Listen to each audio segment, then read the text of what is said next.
Hey, what's going on YouTube? Welcome to my video review of the SAR K245.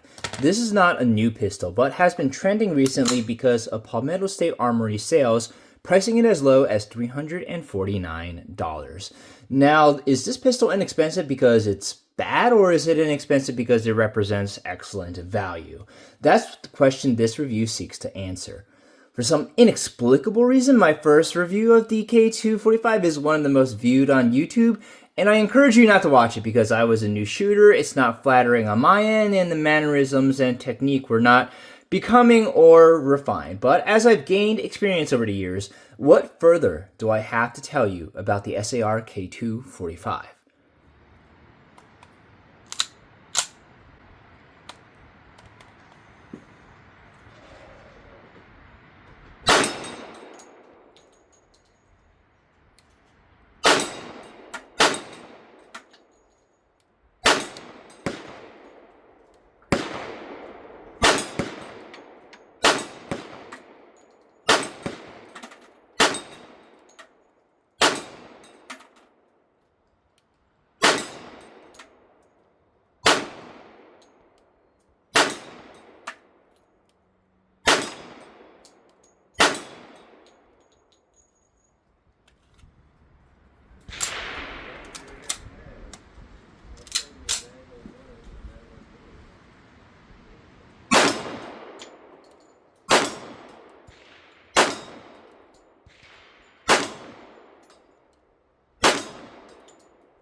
Turkish pistols are basically as common as Glocks and SIGs in your local gun store now. Canik or Canik, I don't know how to pronounce it, needs no introduction. Nothing fancy, practically put them on the map with his original review of the P99 clone. The lesser known Turkish company, Sarsilmaz, or SAR as I'll call them for the rest of the video, gets its name for the Turkish word for steadfast or strong. EAA out of Florida handles the importing. And can you believe that I first got interested in this pistol from a magazine ad? You should have zero doubts about the merits or capability of Turkish manufacturing. They're a NATO ally with a serious industrial base, so they know what they're doing. Back when Walmart still carried handgun ammo, their Turkish-made Perfecta pistol loads were some of the best economy-grade rounds I've ever shot, especially the NATO spec 124 grain stuff. Unfortunately, I don't have any more Perfecta 9mm, but I still do have a box of the 45s. MKE's M80 ball ammo, 7.62x51, is also surprisingly accurate for budget ammo. And can you believe that this used to be $9.99 at Walmart? Before Mac went off the deep end and forgot how to breathe out of his nose, his Turkish ammo factory tour was insightful and informative into the Turkish manufacturing processes and should settle any debates about their prowess. And yes, we can all collectively pretend Turkish shotguns don't exist, because no one's missing a thing. I have owned a Canik before, I hated it and promptly sold it. I'm afraid of opening a can of worms if I say anything more about Canik, so I won't. The reality of my ownership of firearms and their accessories is that if something doesn't intrigue me after a while, I sell it. Something has to be genuinely interesting and complement my shooting repertoire in some way that something I already own doesn't do it for me to keep it. The fact that I've owned this pistol since 2014 should speak for itself. The SAR K2 chambered in 45 ACP is a steel-framed pistol built off the CZ75 platform under license. The silhouette looks like a cross between a SIG 210 and a CZ75. Characteristic of the CZ75 lineage is how the slide rides within the frame. The hard chrome barrel measures at 4.7 inches, a little over a quarter inch shorter than the full-size 1911, but a smidgen longer than the Glock 21s. The hammer-fired single double action Browning tilt barrel mechanism uses a safety instead of a decocker, though you can pull the trigger while blocking the firing pin if you want to have it in half cock. Additional frame features include a super long beaver tail, enlarged trigger guard, Picatinny rail sections, and removable grip panels. I think mine is a little cracked.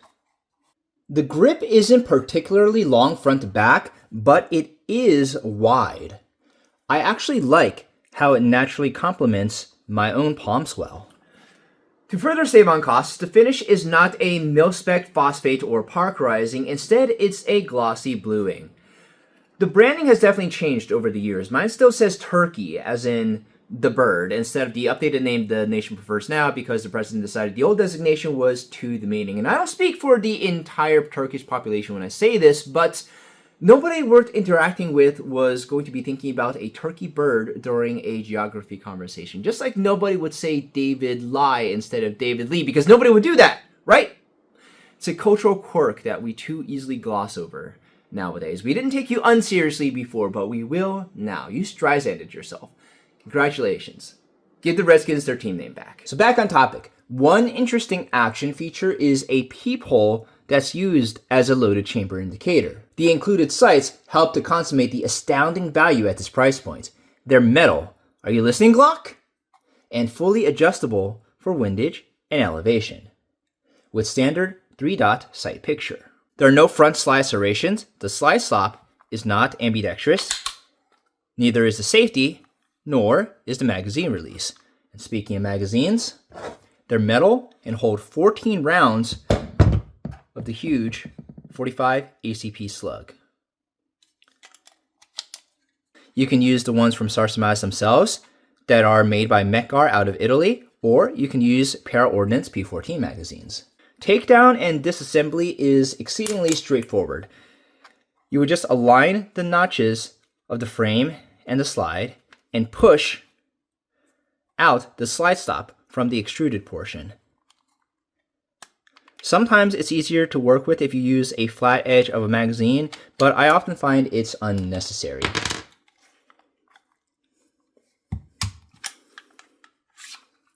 From here, we can get a better view of the internals, including the non-captive all-metal guide rod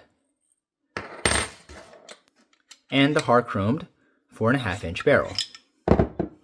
Should be about a 1 16-inch twist. Feed ramps usually look a little spiffier than that. I just wasn't super thorough in my quick cleaning before I ran this video. But lubrication, I would just put a drop of oil here, here, and here, where the barrel would contact the slide. And I would lubricate exactly right here, where the frame and the slide would make metal on metal contact, and maybe a few spritzes of a dry lube for the action components, but that's pretty much all there is to it. This really deep channel here, it does get very dirty while shooting. And from the inside of the slide, you can see the very rough tooling marks. The frame is CNC machined out of a single piece of steel, but the tooling could definitely have a lot more polish to it. So the 45 ACP pistol is built like an APC. ACP, APC. Get it? Huh? Maybe not? Okay.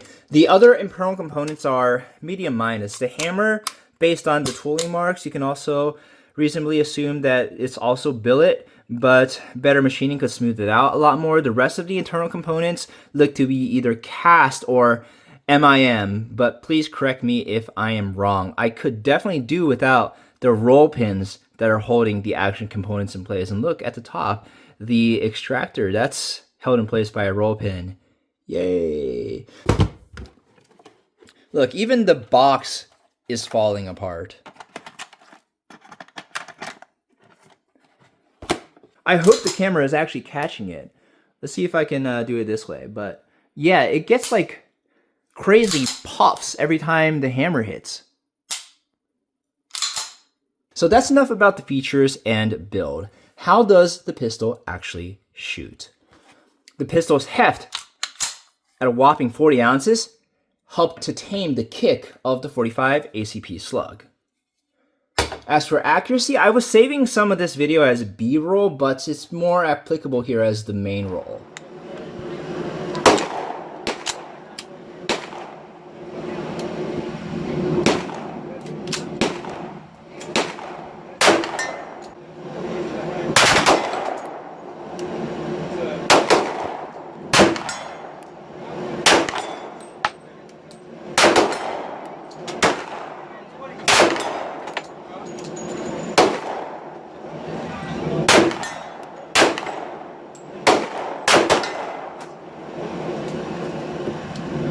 The accuracy is like a dream. Aiming with pistol iron sights through a camera, I could make hits at 50-yard plates. I didn't even shoot a bench group for this video because you don't even have to know that this is one accurate pistol. I have no doubts that this can be a 100-yard pistol.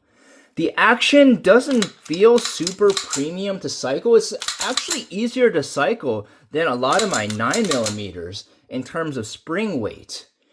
The ejection could sometimes be violent. Sometimes the shells fly straight up instead of to the side. The SAR-K2 is sometimes as dirty and gassy as a suppressed pistol. Maybe it's due to the open peephole, but I sometimes feel unburnt residue coming back at me in large powder form. For some of my rifle shooting, I sometimes don't wear glasses, which isn't as safety conscious as I should be. However, for pistols, I take no chances, especially for steel targets. Shooting rifles without eye protection is living dangerously. Shooting pistols without eye protection is living stupidly. So the SAR-K2-45 is also a smidge more concussive than other 45 ACP pistols at this size. Of course, concussion is relative. It's not going to be like that of a short-barreled AR because no one would be stupid enough to shoot one of those with a muzzle brake, right? So it's under gas.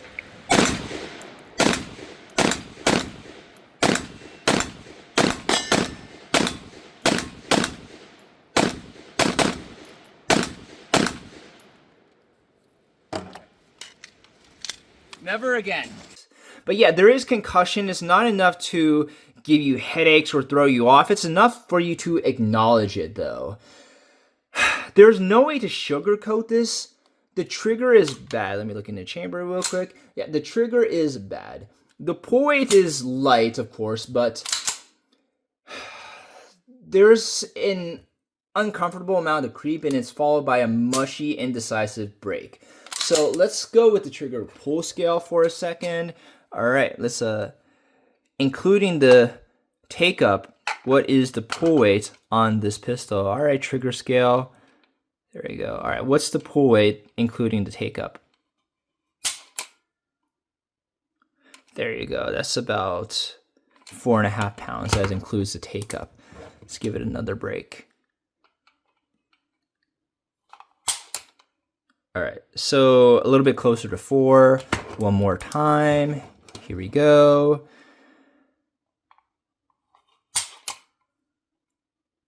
And what does that say? It's about 4.5. So call it 4.5, including the take up. So let's see if I can demonstrate how much creep this pistol has. There's the take up.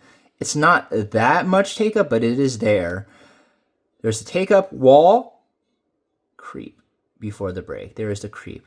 Look at how much I can let off on the creep. Creep, break.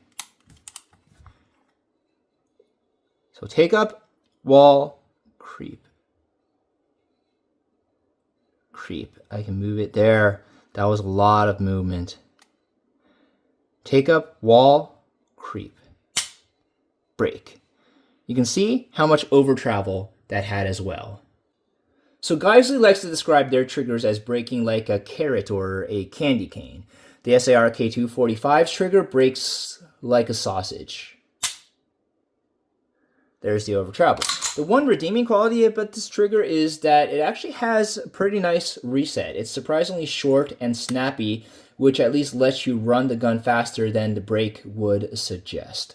Funnily enough, the double action is not horrible. It's not light enough to register on the trigger scale. Half cock is even better.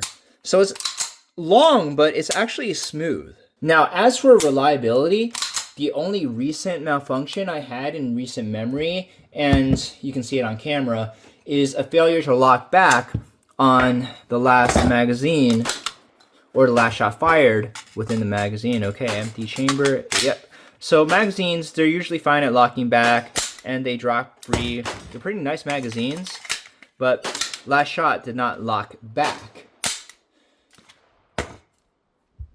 You can see how carefully I was handling the pistol to diagnose the malfunction because I was deathly afraid of having a hang fire. The ammo I was using was really old Freedom Munitions 45 ACP, and yep, there's the Freedom head stamp.